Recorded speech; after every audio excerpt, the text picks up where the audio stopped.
London की सड़कों पर गूंजे नारे, हमारा देश वापस चाहिए, इन्हें घर भेजो। क्या ये महज नारों की आवाज है या ब्रिटेन की राजनीति को भीतर से हिला देने की एक खतरनाक साजिश? एक ऐसा आदमी जो हिंसा, नफरत, अपराध और विवादों के लिए कुख्यात है, फिर भी हजारों लोग उसके पीछे चल पड़ते हैं। कौन है टॉमी रॉबिन्सन? क्या वो सच में देशभक्ति की बात कर रहा है या समाज को बांटकर अपनी राजनीतिक ताकत बनाना चाहता है? इस वीडियो में हम खोलेंगे उसके हर अपराध का काला सच, उसकी सजा, उसके छुपे एजेंडे, एलॉन मस्क से जुड़ाव और सरकार को हिलाने की उसकी चालें।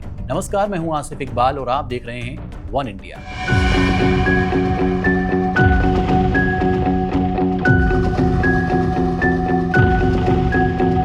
पिछले हफ्ते टॉमी रॉबिन्सन ने यूनाइट द किंगडम रैली आयोजित की। मकसद था ब्रिटेन में फ्री स्पीच की हिफाजत। लंदन में 1.5 लाख समर्थक चले, बड़े पोस्टर लिए, stop the boats, send them home और हमारा देश वापस चाहिए जैसे नारों को लेकर। रैली शुरू में शांत थी, लेकिन भीड़ बढ़ने के साथ हिंसा फैल गई। 26 पुलिसकर्मी घायल हुए, 4 की हालत गंभीर है। अधिकारियों ने 25 लोगों को गिरफ्तार किया है। रॉबिन्सन ने इसे ब्रिटेन में सांस्कृतिक क्रांति कहा है, लेकिन असल मकसद समाज में डर, विभाजन और तनाव पैदा करना है।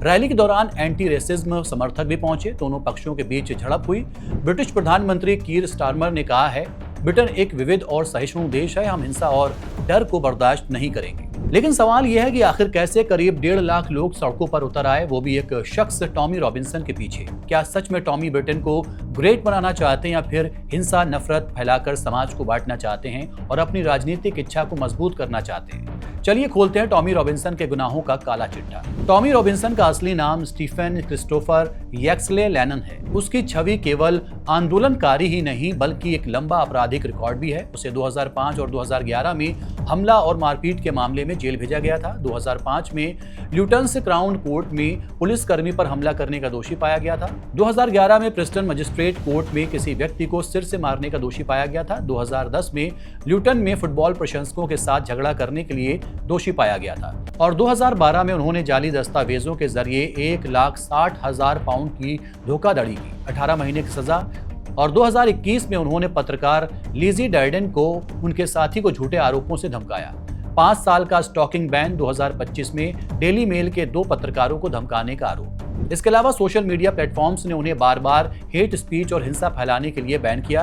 Twitter, Facebook, Instagram, YouTube, TikTok तक। एलन मस्क ने 2023 में ट्विटर अधिकृत किया। इसके बाद टॉमी रॉबिन्सन का अकाउंट वापस सक्रिय हुआ। मस्क ने खुद लिखा, फ्री टॉमी रॉबिन्सन। यही वजह है कि एलॉन मस्क ने लंदन प्रोटेस्ट में रॉबिन्सन का समर्थन करते हुए प्रवासियों के लिए धमकी भरा संदेश भेजा। एक्स की वजह से ही उन्हें सोशल मीडिया और राजनीतिक समर्थन मिला, जिससे रॉबिन्सन अपने संदेश और रैलियों को बड़े पैमाने पर फैलाने में सक्षम हुए। हेट स्पीच मामले में यूट्यूब, फेसबुक और टिकटॉक ने उनके खातों को हटाया था, लेकिन मस्क के आने के बाद उन्होंने फिर से आवाज पाई। चलिए अब बढ़ते हैं रॉबिन्सन की उस साजिश की तरफ जिससे वो ब्रिटेन में अराजकता फैलाकर अपनी राजनीतिक इच्छा शक्ति पूरी करना चाहता है। राजनीतिक तौर पर रॉबिन्सन ने 2004 में बीएनपी यानी कि ब्रिटिश नेशनल पार्टी को ज्वाइन किया, लेकिन गैर श्वेत लोगों को न शामिल करने की वजह से छोड़ दिया। 2018 में यूकेआईपी से जुड़ा, लेकिन विवाद और कई एमईपीएस के चलते इस्तीफा दे दिया। 2019 में यूरोपियन पार्लियामेंट चुनाव में स्वतंत्र उम्मीदवार के तौर पर चुनाव लड़ा, लेकिन हार गया। 2022 में फॉर ब्रिटेन पार्टी का समर्थन किया। 2025 में एडवांस यूके में शामिल हुआ। दरअसल रॉबिन्सन की कोशिश है ब्रिटेन में धुर दक्षिणपंथी राजनीतिक ताकत बनना और समाज में विभाजन फैलाना, खासकर हिंदू और मुस्लिम समुदायों के बीच। ब्रिटेन में 2 सबसे बड़ी पार्टियां हैं, कंजर्वेटिव और labour party. Conservative party Britain की मुख्य धारा की राइट विंग राजनीतिक पार्टी है। हालांकि ये पार्टी मुख्य धारा की राजनीति करती है और सांप्रदायिक हिंसा और कट्टरपंथ के खिलाफ है। यही वजह है कंजर्वेटिव पार्टी भी रॉबिन्सन की सोच के खिलाफ है। सत्ताधारी लेबर पार्टी पूरी तरीके से धर्मनिरपेक्ष पार्टी है जो पूरी तरह से दक्षिणपंथी ताकतों के खिलाफ है। ब्रिटेन एक खुली सोच वाला देश है जहां रॉबिन्सन जैसी सोच रखने वाले लोग बहुत कम हैं। ब्रिटेन की जनता आमतौर पर सांप्रदायिक और नस्लवादी विचारों को स्वीकार नहीं करती। ब्रिटेन की सरकार और संसद में मुख्य धारा की पार्टियों का वर्चस्व है। ब्रिटेन में कभी भी धुर दक्षिणपंथी या कट्टर नस्लवादी धड़े की सरकार नहीं बनी है और रॉबिन्सन ने जितनी भी पार्टियां पहले ज्वाइन की उनका वोट प्रतिशत चुनावों में 2 से 4% ही रहा है।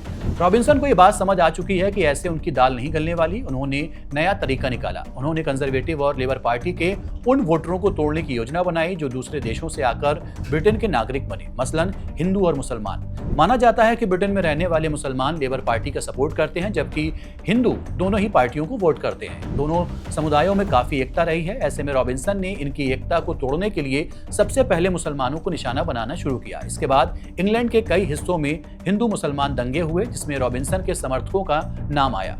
हालांकि रॉबिन्सन ने खुले तौर पर हिंदू समुदाय का समर्थन किया और उन्हें मुसलमानों के खिलाफ भड़काया। इन वजहों से बाद में भी कई बार हिंदू मुस्लिम दंगे हुए। रॉबिन्सन की नीति काम आई और समर्थन करने की वजह से ब्रिटेन के हिंदू नागरिक उसके पक्ष में झुके। हालांकि 13 सितंबर के प्रदर्शन में उसके निशाने पर मुस्लिम और हिंदू दोनों प्रवासी थे, लेकिन फिर भी उसने अपने बयान में कहा कि वो हिंदू धर्म को सहिष्णु मानता है। दरअसल ऐसा करके रॉबिन्सन कंजर्वेटिव और लेबर पार्टी के वोटरों को बांटना चाहता है। हिंदू समुदाय का एक बड़ा धड़ा उसके साथ भी हो गया है। भले ही इंग्लैंड की राजनीति में उसका कद बेहद छोटा हो, लेकिन उसके इरादे खतरनाक होते जा रहे हैं। तो यह है टॉमी रॉबिन्सन की पूरी कहानी। अपराध, साजिश, सोशल मीडिया से ताकत और राजनीति में अपनी पकड़ बनाने की चाल। वो खुद को फ्री स्पीच का हीरो बताता है, लेकिन असल में वो नफरत का पैगाम फैलाकर समाज को तोड़ने पर तुला हुआ है। क्या वो ब्रिटेन को मजबूत बनाना चाहता है या फिर उसकी जड़ों में जहर घोल रहा है? फिलहाल के लिए इतना ही। देखते रहिए one India. Subscribe to One India and never miss an update.